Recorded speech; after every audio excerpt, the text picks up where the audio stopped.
हमारी आज की मूवी की शुरुआत एक सीधे साधे हेनरी से होती है। ये टूल बूथ पर अपनी नाइट शिफ्ट कर रहा था। इसके चेहरे से लग रहा था जैसे वो जिंदगी से बेजार हो चुका हो, बस जीने की कोशिश कर रहा हो। सुबह जब वो घर पहुंचा तो उसकी बीवी डेबी ने भी यही कहा कि अब तुम मुझसे प्यार नहीं करते। मुझे याद है जब तुम प्यार करते थे तो जिंदगी कितनी खूबसूरत थी। इनकी बातचीत चल ही रही थी कि तभी किसी ने बाहर से दरवाजा जोर से नॉक किया। जब हेनरी ने दरवाजा खोला तो इसके साथ एक जो नाम का आदमी भी था, जिसकी हालत बहुत खराब लग रही थी, जो बार बार उल्टियां कर रहा था। डेबी एक नर्स थी तो वो जो की मदद करने के लिए इसे अंदर ले आए। एडी ने हेनरी से कहा कि भाई आज इसकी बास्केट टीम का मैच है, इसकी जगह तू खेल ले, क्योंकि ऐसी हालत में ये तो खेल नहीं पाएगा। हेनरी ने मना करने की कोशिश तो की, लेकिन एडी इसे अपने साथ टीम जर्सी पहना कर ले गया। हेनरी ने पूछा कि मैच खेला कहाँ जा रहा है। एडी ने कहा ज्यादा दूर नहीं, यहाँ से बस 15 मिनट लगेंगे। इतने में एडी ने गाड़ी रोकने को कहा और ये कहकर चला गया, हम बस थोड़ी देर में वापस आ जाएंगे, बस खाने पीने का कुछ सामान लेने जा रहे हैं, तुम गाड़ी में ही इंतजार करो और गाड़ी स्टार्ट ही रखना। दूसरी तरफ एडी और इसके दो साथियों ने मास्क पहन लिया। हालांकि हेनरी बाकी दो लोगों को जानता भी नहीं था। इतने में तीनों अपनी बंदूकें निकालकर बैंक में घुस गए। बेचारे हेनरी को अभी तक आइडिया भी नहीं था कि एडी और इसके साथी यहाँ बैंक लूटने आए हैं और वो इनका ड्राइवर है। और गाड़ी भी चोरी की थी, क्योंकि इसको भी तार निकाल के स्टार्ट किया गया था। कुछ ही देर बाद वो लोग बैंक से निकलकर इधर उधर भागने लगे। इतने में वहाँ मौजूद एक गार्ड ने हेनरी को देख लिया और इसने बिल्कुल चोरों जैसी ही टी शर्ट पहनी हुई थी। इसी वजह से इसे गिरफ्तार कर लिया गया। पुलिस वालों ने हेनरी से बहुत पूछने की कोशिश की कि बता दे अपने साथियों का नाम, लेकिन हेनरी एडी के अलावा तो किसी को जानता भी नहीं था और वो इतना वफादार था कि इसने एडी का नाम भी नहीं लिया और ये सोचकर कि जैसा भी है तो मेरा दोस्त। हेनरी को बैंक लूटने की कोशिश के जुर्म में 3 साल की सजा सुना दी गई। जेल में जाते इसकी मुलाकात मैक्स से हुई। मैक्स हेनरी से बहुत अच्छे से बात करने लगा। अगले दिन नाश्ता करते हुए मैक्स ने हेनरी से कहा कि यहाँ हर कैदी के कुछ ना कुछ ड्रीम हुआ करते थे, लेकिन फिर इनकी जिंदगी में कोई ना कोई अनहोनी होगी और वो यहाँ पहुंच गए। तुम्हारा ख्वाब क्या है? हेनरी ने जवाब दिया कि मेरा कोई ख्वाब नहीं है। ये सुनते ही मैक्स ने कहा कोई भी ख्वाब नहीं? कोई भी ख्वाब ना देखना तो सबसे बड़ा जुर्म है, फिर भी बताओ तुम्हारा क्या ख्वाब है? हेनरी ने फिर से वही जवाब दिया। तो मैक्स ने कहा कि ऐसी जिंदगी का फायदा जिसका कोई ख्वाब ही ना हो। इसी तरह 6 महीने गुजर गए। डेबी हेनरी से जेल में मिलने आई और कहा मुझे तुमसे कोई जरूरी बात करनी है, मुझे किसी से प्यार हो गया। लेकिन हेनरी ने बड़ा दिल रखते हुए कहा जा सिमरन,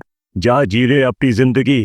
कोई बात नहीं, मैं बस यही चाहता कि तुम खुश रहो। अगर मेरे साथ नहीं रह सकती तो किसी और के साथ ही सही। इधर मैक्स को जेल अपने घर जैसी लगती थी। सभी कैदी आपस में बातचीत कर रहे थे कि एक ने मैक्स से पूछा जब पिछली बार तुझे एक पेरोल ऑफिसर ने पूछा कि अगर हम तुम्हें बाहर निकाल दें तो तुम सबसे पहले क्या करोगे? तो मैक्स ने जवाब दिया मैं तुम्हारे घर में घुसकर तुम्हारे कुत्ते को मार दूंगा, तुम्हारे घर को आग लगा दूंगा और वहाँ रहने वाली हर जिंदा चीज की जुबान काट दूंगा। इसके बाद हेनरी से पूछा कि तुम्हारा रिव्यू कब है? जिस पर हेनरी ने जवाब दिया अगले महीने। जेल में मौजूद सभी कैदियों को यकीन था कि हेनरी शरीफ आदमी और बेगुनाह कैदी है। हेनरी ने भी कहा कि मैंने कोई जुर्म नहीं किया हुआ। इस पर मैक्स ने कहा कि तुम जेल काट रहे हो तो तुम चाहे कुछ भी कहते रहो, लेकिन सबको यही लगेगा कि तुमने कोई ना कोई तो जुर्म किया है। खैर जल्दी हेनरी को जेल से छुट्टी मिल गई और सबसे पहले वो डेबी से मिलने गया, मगर जब जो ने दरवाजा खोला तो ये देखकर वो हैरान रह गया। और तो डेबी के पेट में इसका बच्चा भी। ये सब देखकर हेनरी सोचने लगा प्रोग्राम तो बढ़ गया। डेबी ने हेनरी को इसका पूरा सामान दिखाया और इसे पूछा कि अब तुम क्या आगे करने वाले हो? हेनरी ने कोई जवाब ना दिया और तभी जो वहां आ गया। इसने हेनरी को बिजनेस की ऑफर दी और कोर्ट में नाम ना लेने का शुक्रिया भी अदा किया, मगर हेनरी ने कहा कि मैं तो तुझे जानता ही नहीं और वहां से चुपचाप चला गया। बाद में हेनरी इसी बैंक के सामने जाकर खड़ा हो गया जहाँ से ये सारी कहानी शुरू हुई। लेकिन तभी एक गाड़ी ने इसे टक्कर मारी और वो जमीन पर गिर गया। ये गाड़ी जूली नाम की एक औरत चला रही थी। जूली ने हेनरी को बहुत बुरा भला कहा और फिर पूछा ठीक तो हो? तभी वहाँ बैंक का गार्ड भी आ गया और एम्बुलेंस बुलाने को कहा, लेकिन हेनरी ने इसके लिए मना कर दिया। इसके बाद गार्ड इसे थोड़ा सहारा देते हुए साथ वाले कैफे में ले गया, जहाँ जूली भी इसके पीछे पीछे आ गई। हेनरी ने जूली से कहा कि मैंने तुम्हें पहले कहीं देखा है। इस पर जूली ने कहा मुझे मत देखो, सड़क पर देखकर चला करो, और ये कहकर वहाँ से चली गई। जब हेनरी बाथरूम में गया तो इसकी नजर दीवार पर चिपके हुए न्यूज पेपर पर पड़ी। 80 साल पुरानी इस न्यूज कटिंग में बैंक में हुई एक चोरी से जुड़ा हुआ एक आर्टिकल था। वो चोरी एक अंडरग्राउंड टनल के जरिए की गई थी, जो बैंक के पीछे मौजूद एक थिएटर से जुड़ी हुई थी। ये टनल बिल्कुल बैंक की तिजोरी के नीचे से जाती है। इसके बाद हेनरी सीधा मैक्स से मिलने जेल गया। इसने मैक्स से कहा कि मुझे अपना ख्वाब मिल गया है, इस बैंक को लूटना ही मेरा सपना है, जिसके चक्कर में मैं यहाँ पहुंच गया था। सजा जब काटती है तो कम से कम जुर्म तो करो। मैक्स को कुछ समझ नहीं आया। हेनरी ने कहा कि क्या तुम बैंक लूटने में मेरा साथ दोगे? मैक्स ने इससे पूछा तेरे पास कोई प्लान है या ऐसे हवा में तीर चला रहे हो? हेनरी ने कहा तुम टेंशन मत लो, एकदम टॉप क्लास प्लान है मेरे पास। ये सब होने के बाद हेनरी थिएटर में चला गया और वहाँ जूली भी अपने ड्रामे की प्रैक्टिस कर रही थी। जूली को प्रैक्टिस करते वक्त इसका डायरेक्टर काफी डरने लगा, कहने लगा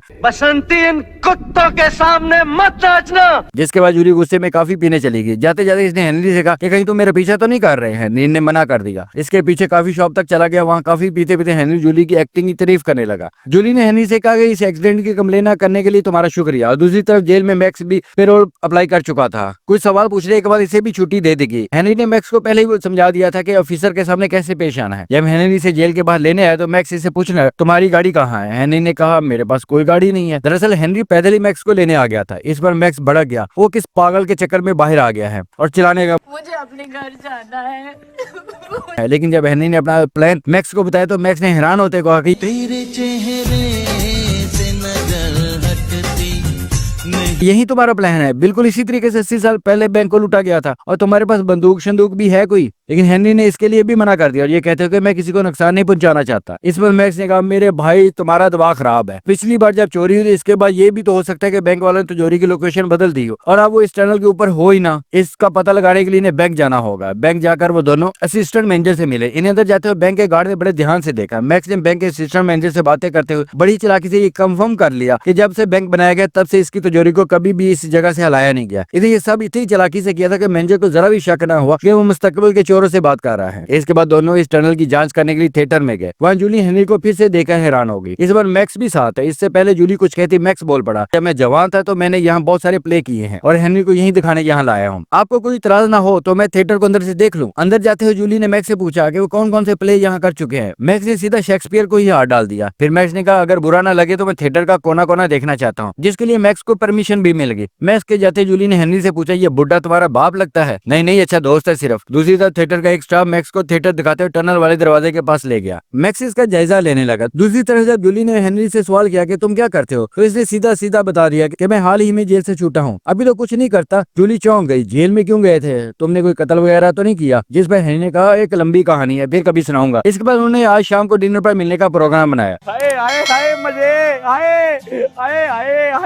घर जाकर मैक्स ने हेनरी को बताया कि वो टनल एक ग्रीन रूम की दीवार से जाती है, तो हमें कुछ भी करके इस ग्रीन रूम को हथियाना पड़ेगा। लेकिन हेनरी का ध्यान तो सिर्फ तैयार होने में था क्योंकि जूली के साथ डेट पर जो जाना था। इसने मैक्स से पूछा कि मैं कैसा लग रहा हूँ। मैक्स ने हंसते हुए कहा कि हमेशा की तरह पहले जैसे लग रहे हो और जाओ अपनी डेट एंजॉय करो, बाद में करेंगे प्लानिंग। डेट पर जूली ने हेनरी को बताया कि मैं बहुत बड़ी एक्ट्रेस बनना चाहती हूँ, मैं चाहती हूँ कि सब लोग मेरा नाम जानते हो। इसी दौरान हेनरी ने जूली को पूरा सच बता दिया कि किस तरह से जेल हुई थी और अब वो सच में बैंक लूटना चाहता है। जूली इसका प्लान सुनकर हैरान तो काफी हो गई थी, लेकिन अब इसे हेनरी का साथ पसंद आने लगा था। फिर दोनों घर आ गए। अब इनके बीच की नजदीकियां बहुत ज्यादा बढ़ गई। अगली सुबह हेनरी और जूली मैक्स के घर गए। मैक्स जूली को देखकर खुश नहीं था। हेनरी ने कहा कि टेंशन मत लो, ये हमारे साथ ही काम करेगी। लेकिन तभी मैक्स हेनरी को साइड में ले जाकर इस पर भड़क गया कि तुमने इसे सारा प्लान क्यों बता दिया। थोड़ी देर बाद खाना खाते वक्त जूली ने मैक्स से पूछा कि तुम जेल में क्या कर रहे थे, जिस पर मैक्स ने बताया कि मैंने कई खून किए हैं। इस पर जूली ने इससे पूछा कि तुमने इतने सारे मर्डर किए, तुम्हें पकड़े जाने का डर नहीं था? इस पर मैक्स ने कहा मुझे जेल बहुत पसंद है, ये तो मेरा ससुराल है, मेरी तो फेवरेट जगह यही है। घर वापस जाते हुए जूली और हेनरी को आइडिया आया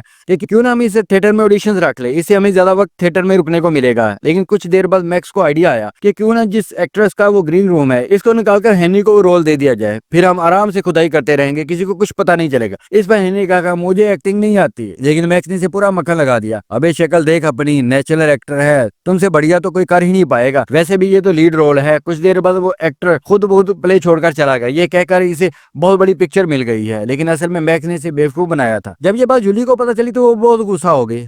देख बैठा तू, अब तेरे को तेरी औकात दिखाता हूँ, मैं बहुत दिनों से देख रहा हूँ। क्या तुम लोग मेरा कैरियर तबाह करके ही मानोगे? हेनरी ने ऑडिशन दिया और सिलेक्ट भी हो गया। अब इन्हें और भी आसानी हो गई अपना काम पूरा करने में। लेकिन मैक्स को 2 दिन में पता चल गया ये टनल का काम 2 लोगों के बस की बात नहीं है और उन्होंने जो को इस काम में शामिल करने का फैसला किया। पूरी बात समझने के बाद जो इस काम को करने के लिए तैयार हो गया। लेकिन सुरंग देखते ही जो बोला ये सब करने की क्या जरूरत है, सीधा बंदूक लो और चोरी कर लो। इस पर मैक्स ने जवाब दिया कि तेरी तरह बेवकूफों वाली चोरी नहीं करनी हमें। धीरे धीरे काम चलने लगा। इस काम के साथ साथ हेनरी अपने रोल के लिए भी काफी सीरियस था। हेनरी को अब सिर्फ पैसा नहीं चाहिए था, इसे जिंदगी में कुछ नया करना था। एक रात जब वो अपना काम करके घर जा रहे थे तो इस बैंक वाले गार्ड ने रोक लिया, जिसने हेनरी को पहले भी गिरफ्तार किया था। गार्ड ने कहा कि तुम वही हो ना जो बैंक लूटने वालों के साथ था, अब भी मैंने तुम्हें बैंक के पीछे से कई बार थिएटर जाते हुए देखा है, मैं इस बार कोई गड़बड़ नहीं चाहता। हेनरी ने गार्ड को अपने साथ चलने को कहा और एक सुनसान जगह गाड़ी रोक दी। हेनरी ने इसे पूछा तुम चाहते क्यों? फौरन बोला अपना हिस्सा। तेरा बाप यहाँ छोड़कर गया था कि तेरी माँ? इसने बताया कि हर महीने की 30 तारीख को शहर के तमाम बैंकों का पैसा एक रात के लिए हमारे बैंक में इकट्ठा होता है।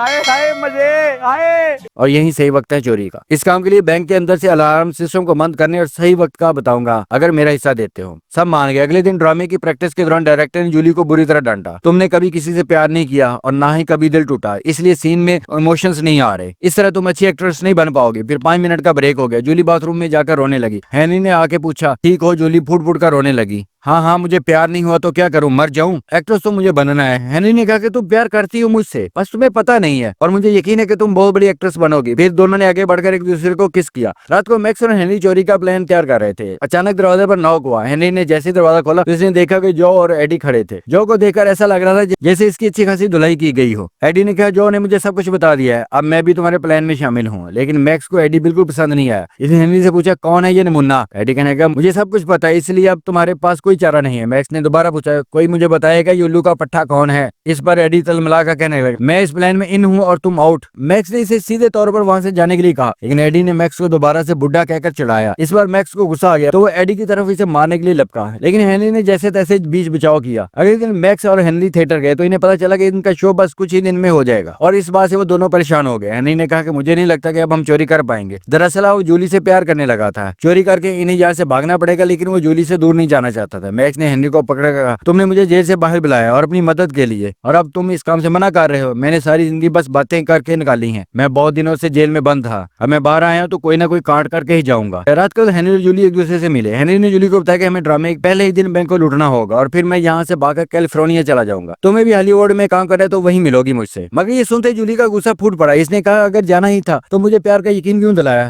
तुमने सिर्फ थिएटर में घुसने के लिए मेरे इस्तेमाल किया है। कहीं नहीं मिलने वाली मैं तुमसे। मेरी गलती थी कि एक चोर से प्यार कर बैठी। देखते देखते शो का दिन आ गया और बैंक लूटने का भी। ड्रामे के डायरेक्टर ने सभी एक्टर्स को कहा, आज तुम्हारा दिन है, जाओ और अपनी छाप छोड़ दो। अब हमारे पास सिर्फ 10 मिनट बचे हैं। दूसरी तरफ पैसों का वो ट्रक भी बैंक में आ गया था। जैसा कि गार्ड ने बताया, हेनरी प्ले में अच्छे से एक्टिंग करता रहा और मौका देखते ही अपने साथियों की मदद करने चला गया। सब इनके प्लान के हिसाब से ही हो रहा था। पहले उन्होंने एक औजार की मदद से ईंटों की दीवार तोड़ी और बाद में एक बड़ी सी वेल्डिंग मशीन की मदद से तिजोरी के लोहे को काटते हुए वहां एक बड़ा सुराख कर दिया। गार्ड का इशारा मिलते ही मैक्स ने पहले तार काट दी थी, जिसकी वजह से अलार्म नहीं बजा। मगर तभी एडी ने मैक्स पर बंदूक तान दी और उसे चुपचाप यहाँ से चले जाने को कहा। एडी ने जो से कहा कि सारा पैसा जल्दी जल्दी गाड़ी में भरो। जो को एडी की यह हरकत पसंद नहीं है और कहा, ऐसा मत करो, ये सब ठीक नहीं है। इतने में हेनरी भी वहां पहुंच गया। एडी ने इसे भी डराने की कोशिश की और मैक्स को बंदूक से मारकर नीचे गिरा दिया। जो बार बार इसे मना करने की कोशिश कर रहा था। मैक्स ने एडी के हाथ से बंदूक छीनकर इसे मारना शुरू कर दिया। इसी लड़ाई के दौरान गोली चल गई जो हेनरी की टांग को छू कर गुजर गई। इधर थिएटर में हेनरी का सीन आने वाला था तो वो जल्दी से जैसे तैसे थोड़ा लंगलाते हुए अपने सीन करने निकल गया। एडी को अच्छा खासा मारने के बाद मैक्स ने इसके हाथ पांव और मुंह बांध दिया। मैक्स और जो सारा पैसा गाड़ी में रखा हेनरी के साथ फुचक्कर हो गए। इतने में हेनरी अचानक से गाड़ी रोकने को कहता है। जो और मैक्स को समझ नहीं आया कि वो ऐसा क्यों कर रहा है और उन्होंने गाड़ी रोक भी दी। हेनरी ने इन्हें ये कहकर जाने को कहा, मैं तुम्हें बाद में मिलूंगा। जब जो ने मैक्स से कहा, ये कहाँ जा रहा है? मैक्स ने जवाब दिया, औरत का चक्कर बाबू भैया, औरत का चक्कर। बाहर में जाने दो इसे, तुम बस गाड़ी चलाओ। हेनरी भागते हुए वापस थिएटर में पहुंचा। जूली स्टेज पर एक्टिंग कर रही थी। तभी हेनरी लंगलाते हुए जल्दी से स्टेज पर चढ़ गया। इसने जूली से कहा कि मैं तुमसे दूर नहीं जा सकता, मैं तुमसे सच में प्यार करता हूँ और तुम्हारे बिना नहीं रह पाऊंगा। इधर ड्रामे में भी ऐसा ही कुछ चल रहा था। ऑडियंस को लगा कि वाह, ये लोग तो कुछ अलग ही कर रहे हैं, क्या सीन है। वो सभी लोग जूली के हाँ बोलने का वेट करने लगे। डायरेक्टर ने भी सारी लाइट्स थोड़ी डिम कर दी और जूली को हाँ बोलने को कहा। अब जूली को भी यकीन हो गया था कि हेनरी सच में इससे प्यार करता। और एक लंबे सन्नाटे के बाद जूली ने जबान से तो कुछ नहीं कहा, लेकिन इसके चेहरे के हाव भाव में सब कुछ जाहिर हो गया। चलो, आखिर में रांझे को हीर मिल गई। पैसा तो पहले वो चोरी कर चुका था। इसके साथ ही हमारी आज की मूवी खत्म हो जाती है। उम्मीद है आज की मूवी आपको पसंद आई होगी। मज़ीद अच्छी वीडियोस के लिए हमारे चैनल को सब्सक्राइब करें।